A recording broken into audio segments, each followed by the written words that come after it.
Hello and welcome to another episode of GM Talks. This is Sune Berg-Hansen live from Chennai in India, and we have a great story for you today. There has been serious stuff going on in the chess world. The American number one, Fabiano Caruana, is, disintegration in front of our eyes. He's, more or less personally completely lost it actually started halfway through the candidates tournament where he just self-destructed and it later turned out that a second place would have given him a world championship match, and probably that tilted him completely. So he now here in Chennai, he's simply playing way below his usual strength.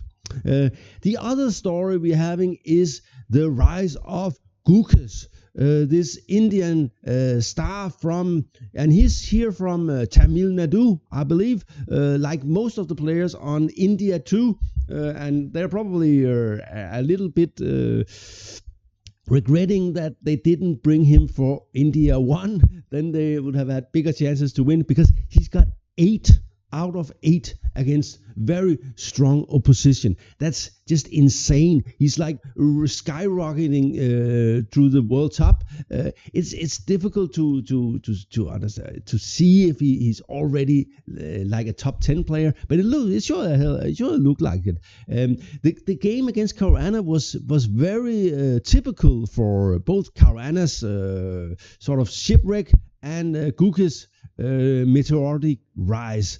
So let's see it. It also meant that the US is basically out of the gold medal race in Chennai.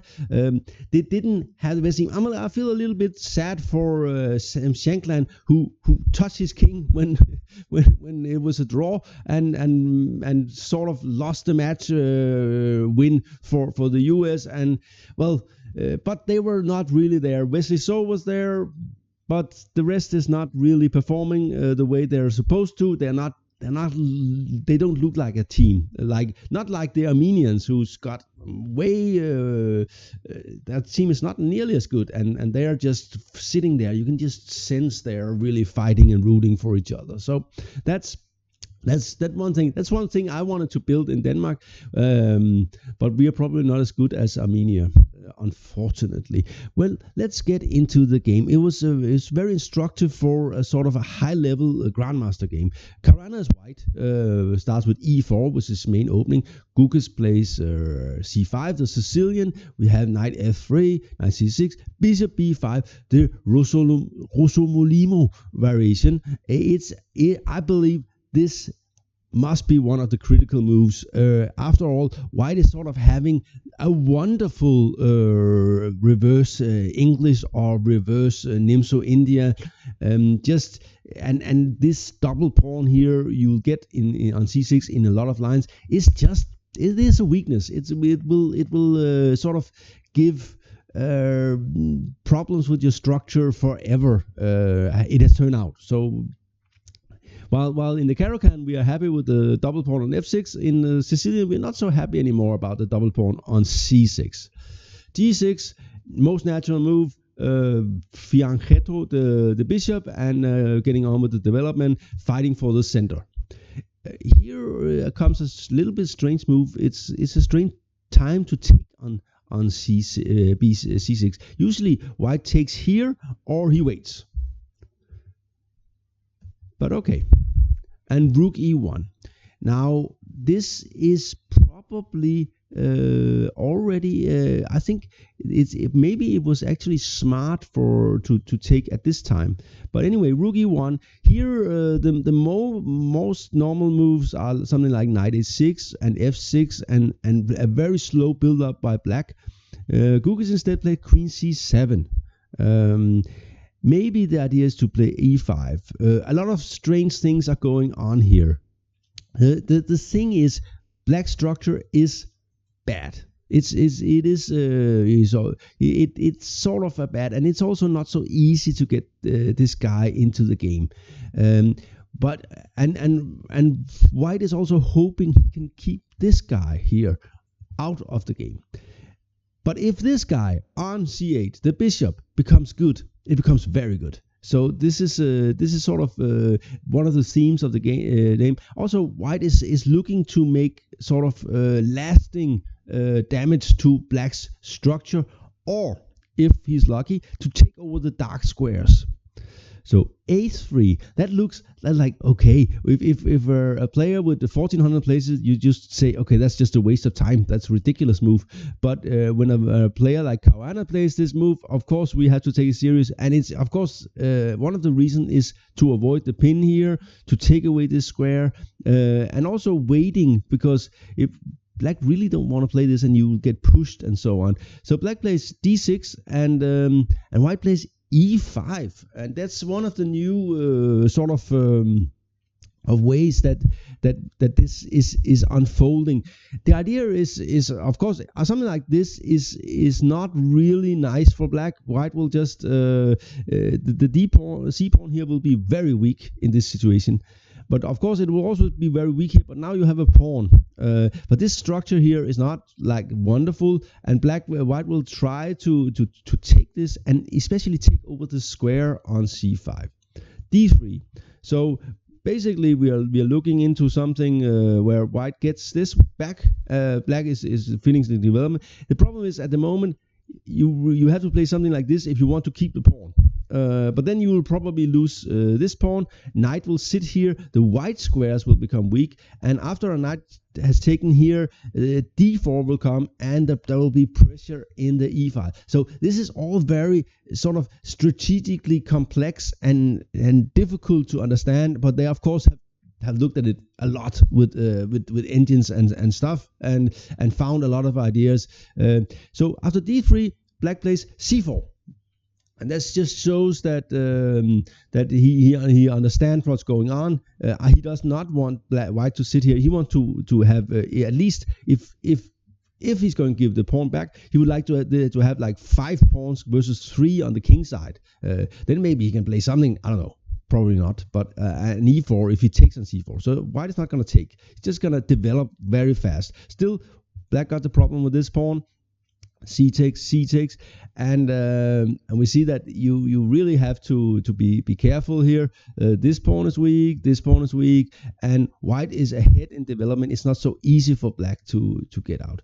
Knight h6. Okay, so black decided to give back the pawn, and white took it with knight takes e5. We notice that there is this one here, and knight f5 and bishop f4, and we can see that white definitely have some sort of an advantage here. The opening has turned out well for white.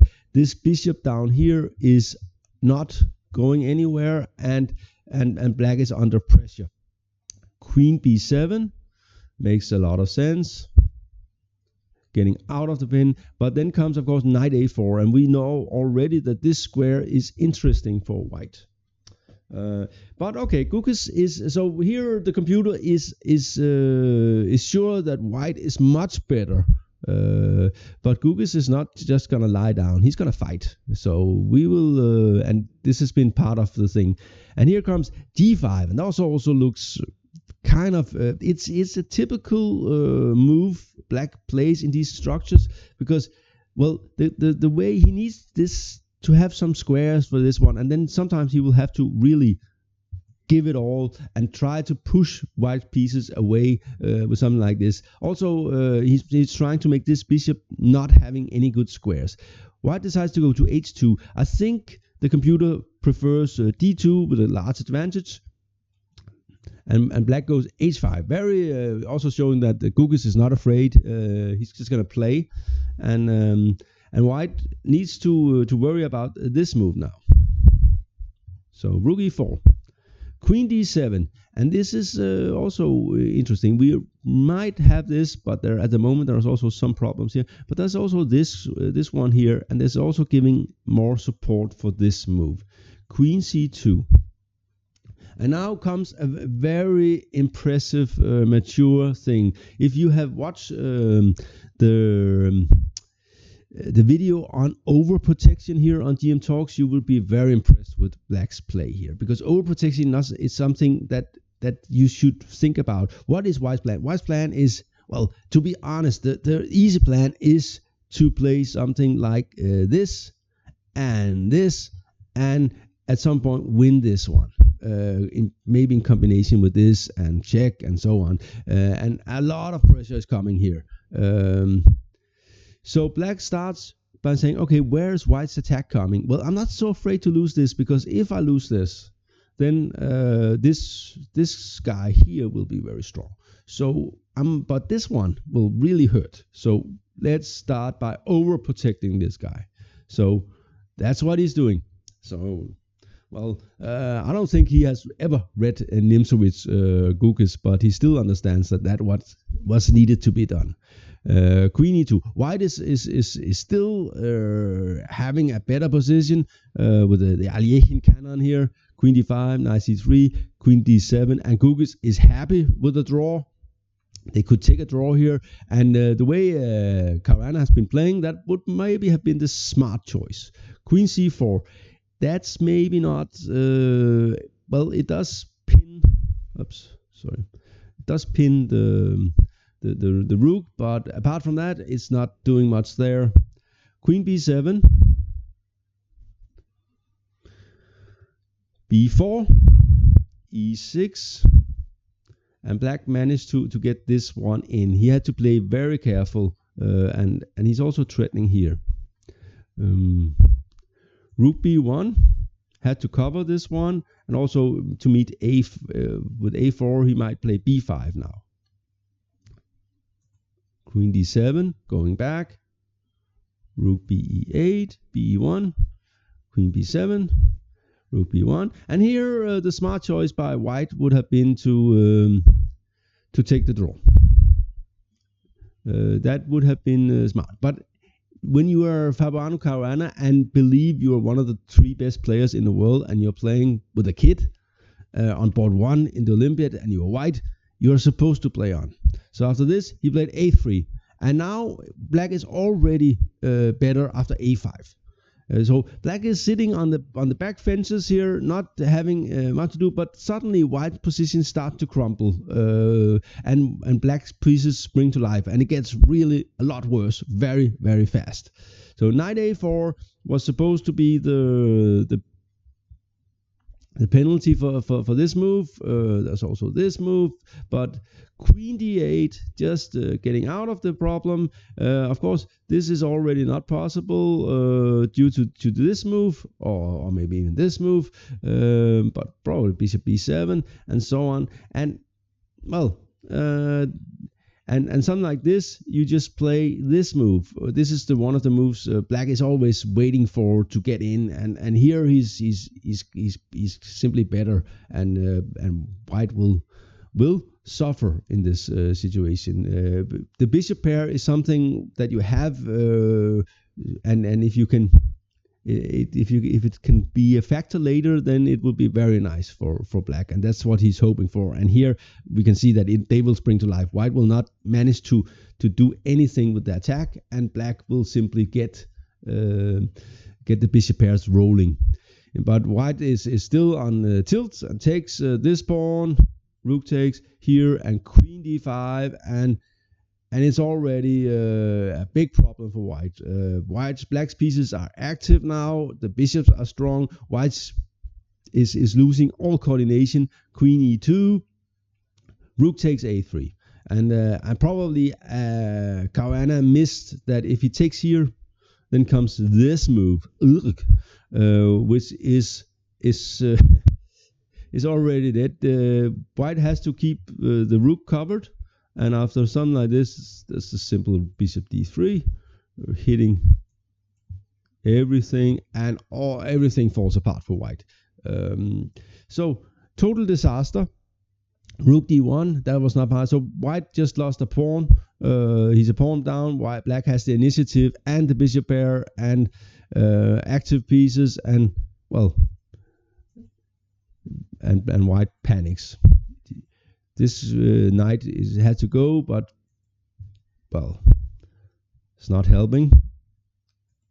e5, and we are undermining this bishop, this knight now. with this bishop here. This must have been very painful for Caruana. He gets desperate, and this is Gukesh, right? You're under threat, and you could move the queen. There's nothing, but why not just take a pawn if there's nothing wrong with it? It works fine, and maybe there's this attack is nothing. I'm threatening here, and I'm also threatening this move, and I can just go here and threatening mate in 1. And by the way, this bishop d6, of course, not working. Here, black can even play this move, but okay, taking is what we will do. There is nothing here. Black has complete control, and this knight didn't do anything. And and the finish was nice. Knight e4, and it's black to move. Poof. And there's the old bank rank. We can see that the bishop is controlling this square. The bishop is controlling this square, so this one will be fatal. And there's no checks. That was nice from Gukesh, and sort of a typical game for a guy like Caruana. When you're not in shape, you lost sort of faith in the things, and probably he doesn't even care, because it must have been so painful to have been in the number 2 spot in the candidate, and then just tilting completely and giving the spot to Ding Liren. It could even have been Rajabov, who's like the least fighting player at all in the World Cup that gotten the spot. So that must have been, well, I understand it. I think it will take some time for Caruana to get over this. Anyway, this was DM Talks. I hope you enjoyed this episode from Chennai in India. The Danish team, they won 3.5 against Albania, and we are now finally playing a strong team. We are playing 4th seed Spain with Shirov, Vallejo, and so on. That will be hard. Thank you for watching.